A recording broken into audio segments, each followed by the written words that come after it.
মত প্রকাশের স্বাধীনতায় যে বিধিনিষেধ, আমরা যদি একটু আইনি ভাবে আলোচনাটা করি, আমরা দেখেছি যে এই মত প্রকাশের স্বাধীনতার বিরুদ্ধে সবচেয়ে বড় একটা অস্ত্র ছিল ডিজিটাল সিকিউরিটি আইন।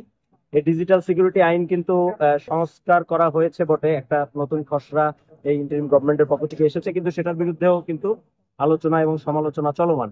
সুতরাং এদিক থেকে যদি আমরা দেখি আইনি দিক থেকে, তাহলে মত প্রকাশের স্বাধীনতার জায়গাটায় শেখ হাসিনার ফ্যাসিলিটি আমলে যেই বিধিনিষেধ বা যে বাধাগুলি ছিল, সেগুলো কিন্তু আইনি ভাবে এখনো বলবৎ থাকছে, বা এখনো পুরোপুরি চলে গেছে এটা আমরা বলতে পারছি না।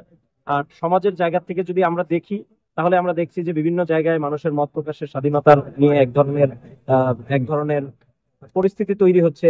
বিভিন্ন মানুষকে তার মত প্রকাশের স্বাধীনতার কারণে হেনস্থা করা হচ্ছে, হয়রানি করা হচ্ছে। এক ধরনের সামাজিক ফ্যাসিবাদ, যেটা আমরা হাসিনার সময় চাপা পড়েছিল নানান কারণে, যে সামাজিক ফ্যাসিবাদটা, সেটা আমরা দেখেছি 5ই আগস্টের পরে এই সামাজিক ফ্যাসিবাদ মাথাচাড়া দিয়ে উঠেছে। তো এবং ইন্টারিম গভর্নমেন্ট আমরা দেখছি যে এই ব্যাপারে যথাযথ ব্যবস্থা নিতে অনেক ক্ষেত্রেই ব্যর্থ হচ্ছে। সুতরাং এই পরিস্থিতিটা আসলে খুব একটা যে আমাদের জন্য সুবিধাজনক বা খুব একটা খুশির পরিস্থিতি না।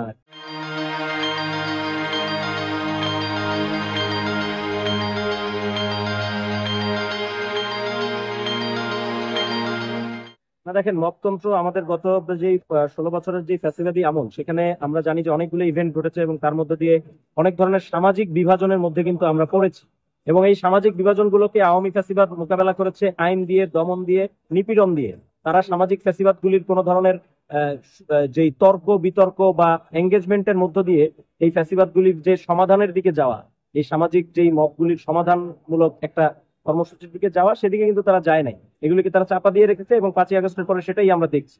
অনেক ক্ষেত্রে যেটা হচ্ছে যে দেখেন, একটা গণতান্ত্রিক পরিবেশ থাকলে অনেক ধরনের টেনশন তৈরি হয়, অনেক ধরনের মত দ্বিমত আসে, সেটা নিয়ে আমার মনে হয় যে ঘাবড়ানোর কিছু নেই।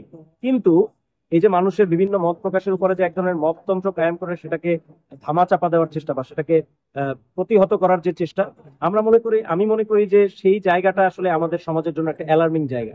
এবং আমাদের সমাজ থেকে যদি এই মততন্ত্রের উৎখাত করতে হয়, তাহলে অবশ্যই আমাদের প্রথমত একটা সুষ্ঠু গণতান্ত্রিক রাষ্ট্রীয় যেই প্রতিষ্ঠান, রাষ্ট্রীয় ধরেন যে বিচার ব্যবস্থা, তারপর আইন আদালত, এগুলিকে আমাদের গড়ে তুলতে হবে। একটি সুষ্ঠু বিচার ব্যবস্থা এবং সুষ্ঠু একটি আইন আদালত ব্যবস্থা, এটার মধ্য দিয়ে আমাদের যেতে হবে।